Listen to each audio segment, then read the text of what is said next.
নীতি সুধার অপরিবর্তিত রেখে নতুন মুদ্রানীতি ঘোষণা করেছে বাংলাদেশ ব্যাংক। বৃহস্পতিবার সংবাদ সম্মেলনে গভর্নর জানান, মূল্যস্ফীতি 7% নিচে না আসা পর্যন্ত নীতি সুধার 10% অপরিবর্তিত থাকবে। বলেন, বর্তমান বাস্তবতায় 4% প্রবৃদ্ধি খুবই ভালো।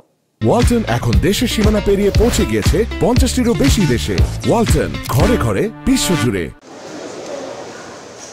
কেন্দ্রীয় ব্যাংক যে সুদ হারে তফসিলি ব্যাংকগুলোকে স্বল্প সময়ের জন্য ঋণ দেয়, সেটাই নীতি সুদ হার। মূল্যস্ফীতি নিয়ন্ত্রণে আনতে নীতি সুদ হারকে বড় হাতিয়ার হিসেবে ব্যবহার করা হয়।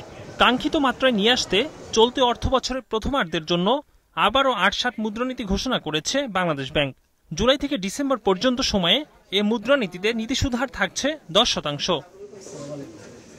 গভর্নর জানান, মূল্যস্ফীতি 7%-এর নিচে আসলে নীতি সুদ হার কমানো হবে। বলেন, লক্ষ্য মূল্যস্ফীতি 3 থেকে 5%-এ নামিয়ে আনা। আমরা প্রত্যাশা করছি যে বাই ডিসেম্বর সার্টেনলি ইন্টারেস্ট এই হাফে কোনো এক সময় শেষের দিকে হয়তো কোনো এক সময় এটা আনওয়াইন্ডিং শুরু হবে, অর্থাৎ আমরা আজকে 11 থেকে 10 থেকে কমিয়ে আনতে সক্ষম হব। কবে হবে সেটা জানি না। যখন 7%-এর নিচে যাবে আমরা তখন এটার উপর কাজ করব। এটাই হচ্ছে আমাদের মানে পলিসি স্ট্যান্স। এই যদি আমরা ডিমান্ড সাইড এবং সাপ্লাই সাইডকে ম্যানেজ করতে পারি। আমরা বাজারে এখন পর্যন্ত যেটা দেখছি, চালের দামটা ছাড়া মোটামুটি অন্যান্য দামগুলো একটা স্থিতিশীল অবস্থা আছে, এবং এটাকে যদি আমরা সেভাবে রাখতে পারি তাহলে আমাদের মূল্যস্ফীতি কমে আসতে পারে। এছাড়া মুদ্রানীতিতে স্ট্যান্ডিং লেন্ডিং ফ্যাসিলিটি 11.50% অপরিবর্তিত থাকছে, আর স্ট্যান্ডিং ডিপোজিট ফ্যাসিলিটি রাখা হয়েছে 8%। মুদ্রানীতিতে বেসরকারি খাতের ঋণ প্রবৃদ্ধির লক্ষ্যমাত্রা ধরা হয়েছে 7.20%, যা আগে ছিল 9.80%, আর সরকারি খাতে ঋণের লক্ষ্যমাত্রা ধরা হয়েছে 20.40%।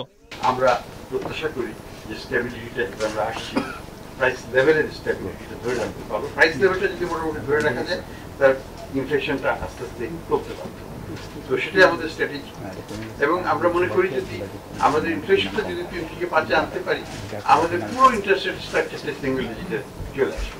অর্থাৎ তখন আর ডাবল ডিজিট লেন্ডিংও থাকবে না, সবকিছুই রিয়েল টার্মসে পজিটিভও রাখতে পারবো, আবার আমরা সিঙ্গেল ডিজিটেও রাখতে পারবো। তো সেই লক্ষ্যে আমরা কাজ করছি। ডলার বিনিময় হার স্থিতিশীল রাখতে এবং বৈদেশিক মুদ্রার রিজার্ভ পুনর্গঠনে বাজারে হস্তক্ষেপ অব্যাহত রাখবে বাংলাদেশ ব্যাংক, এমনটাই বলা হয়েছে মুদ্রানীতিতে। ইকরামুল ইসলাম খান, বিজনেস রিপোর্ট, মাছরাঙ্গা টেলিভিশন।